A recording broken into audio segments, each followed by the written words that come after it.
आइए सुनते हैं प्रधानमंत्री जी से मन की बात।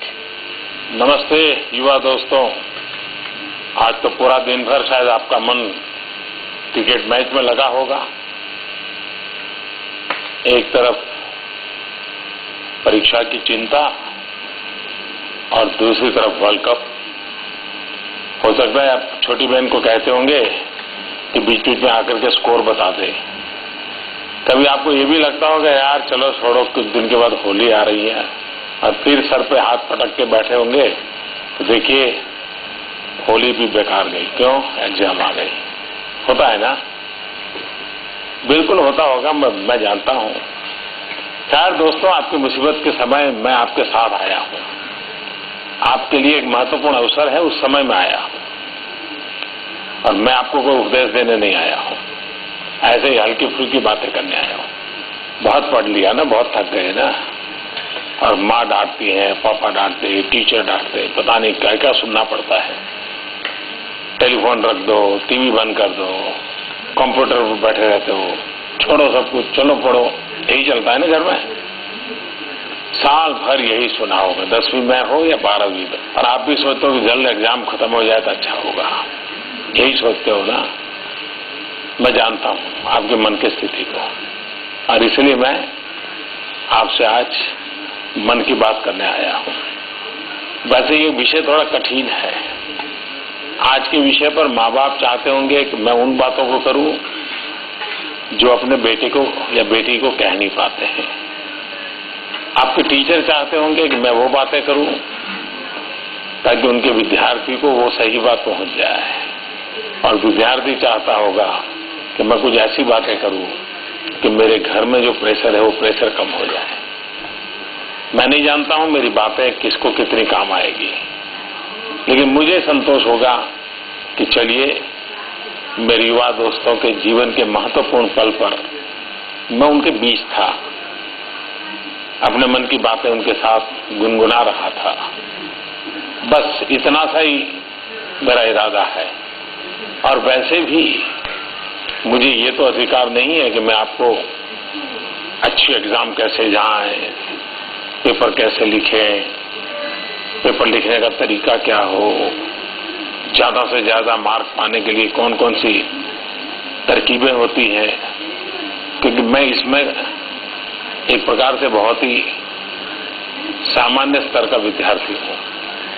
क्योंकि मैंने मेरे जीवन में किसी भी एग्जाम में अच्छे परिणाम प्राप्त नहीं किए थे। ऐसे ही मामूली जैसे लोग पढ़ते हैं वैसे ही मैं था, और ऊपर से मेरे तो हैंडराइटिंग भी बहुत खराब थे। तो शायद तो कभी कभी तो मैं इसलिए भी पास हो जाता था क्योंकि मेरे टीचर मेरा पेपर पढ़ ही नहीं पाते होंगे। खैर वो तो अलग बातें हो गई, हल्की फुल्की बातें हैं। लेकिन मैं आज एक बात जरूर आपसे कहना चाहूंगा कि आप परीक्षा को कैसे लेते हैं, इस पर आपकी परीक्षा कैसी जाएगी निर्भर करती है। अधिकतम लोगों को मैंने देखा है कि वो इसे अपने जीवन की एक बहुत बड़ी महत्वपूर्ण घटना मानते हैं, और उनको लगता है कि नहीं ये गया तो सारी दुनिया डूब जाएगी। दोस्तों, दुनिया ऐसी नहीं है, और इसलिए कभी भी इतना तनाव मत पालिए।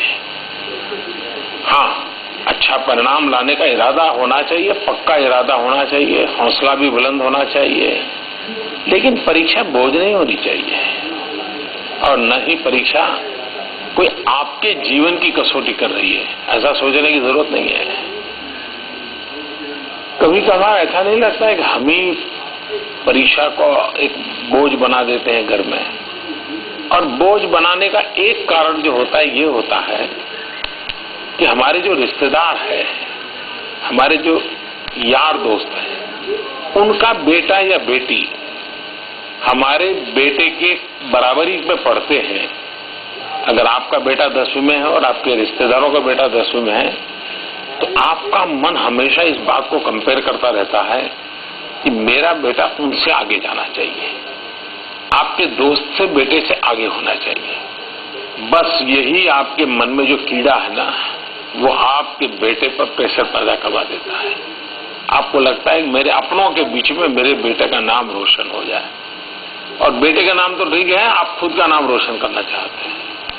क्या आपको नहीं लगता है कि आपके बेटे को इस सामान्य स्पर्धा में लाकर के आपने खड़ा कर दिया है?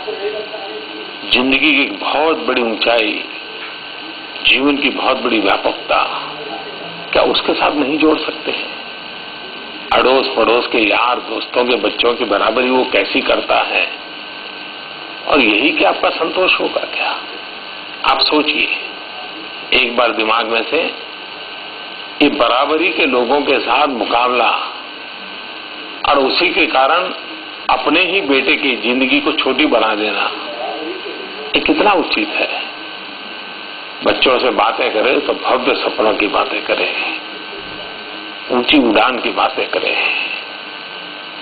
आप देखिए बदलाव शुरू हो जाएगा। दोस्तों, एक बात है जो हमें बहुत परेशान करती है। हम हमेशा अपनी प्रगति किसी और की तुलना में ही नापने के आदी होते हैं। हमारी पूरी शक्ति प्रतिस्पर्धा में खप जाती है। जीवन के बहुत क्षेत्र होंगे जिसमें शायद प्रतिस्पर्धा जरूरी होगी, लेकिन स्वयं के विकास के लिए तो प्रतिस्पर्धा उतनी प्रेरणा नहीं देती है जितनी कि खुद के साथ हर दिन स्पर्धा करते रहना। खुद के ही साथ स्पर्धा कीजिए, अच्छा करने की स्पर्धा, तेज गति से करने की स्पर्धा, और ज्यादा करने की स्पर्धा, और नई ऊंचाइयों पर पहुंचने की स्पर्धा आप खुद से कीजिए। बीते हुए कल से आज ज्यादा अच्छा हो, इस पर मन लगाइए, और आप देखिए ये स्पर्धा की ताकत आपको इतना संतोष देगी, इतना आनंद देगी जिसकी आप कल्पना नहीं कर सकते हैं। हम लोग बड़े गर्व के साथ एथलीट सर्गेई बुबका का स्मरण करते हैं। इस एथलीट ने 35 बार खुद का ही रिकॉर्ड तोड़ा था। वो खुद ही अपने एग्जाम लेता था, खुद ही अपने आप को कसौटी पर कसता था और नए संकल्पों को सिद्ध करता था। आप भी उसी लिहाज से आगे बढ़े तो आप देखिए आपको प्रगति के रास्ते पर कोई नहीं रोक सकता है। युवा दोस्तों, विद्यार्थियों में भी कई प्रकार होते हैं। कुछ लोग कितनी परीक्षाएं क्यों ना है बड़े बिंदास होते हैं, उनको कोई परवाह नहीं होती, और कुछ होते हैं जो परीक्षा के बोझ में दब जाते हैं, और कुछ लोग मुंह छिपा करके घर के कोने में किताबों में फंसे रहते हैं।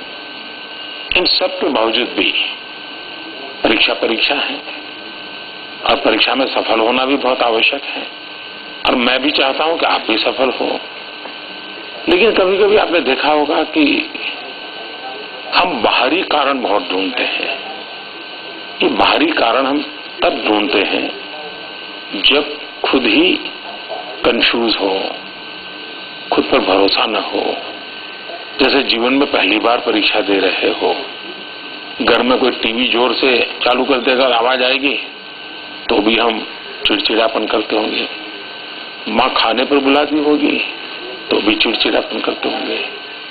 दूसरी तरफ अपना किसी यार दोस्त का फोन आ गया तो घंटे भर बातें भी करते होंगे।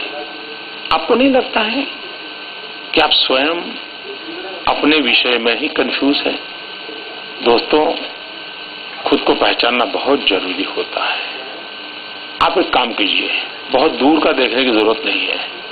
आपकी अगर कोई बहन हो या आपके मित्र की बहन हो जिसने 10वीं और 12वीं के एग्जाम दे रही हो या देने वाली हो, आपने देखा होगा 10वीं के एग्जाम हो, 12वीं के एग्जाम हो तो भी घर में लड़कियां माँ को काम में मदद करती ही है। कभी सोचा है उनके अंदर एक कौन सी ऐसी ताकत है कि वे माँ के साथ घर काम में मदद भी करती हैं और परीक्षा में लड़कों से आजकल लड़कियां बहुत आगे निकल जाती हैं। थोड़ा आप ऑब्जर्व कीजिए अपने अगल बगल में, आपको ध्यान में आ जाएगा कि बाहरी कारणों से परेशान होने की जरूरत नहीं है। कभी कभी कारण भीतर का होता है। खुद पर अविश्वास होता है ना, तो फिर आत्मविश्वास क्या काम करेगा।